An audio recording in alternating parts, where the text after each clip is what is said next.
రమా సహిత వీరవేంకట సత్యనారాయణ స్వామి యొక్క సంపూర్ణ అనుగ్రహం కలగాలని ఈ యొక్క నూతన గృహంలో వారు సుఖ సంతోషాలతో భోగభాగ్యాలతో సంశ్లేషాలతో తోడుగాలని మీరు కూడా మనస్ఫూర్తిగా యొక్క స్వామి వారికి నమస్కారం చేస్తూ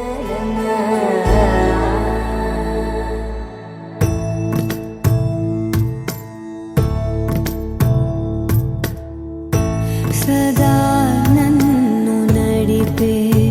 నీ చెలిమే పూదారై నిలిచే ప్రతి మలుపు ఇకపై స్వాగతమై నా పేరే పిలిచే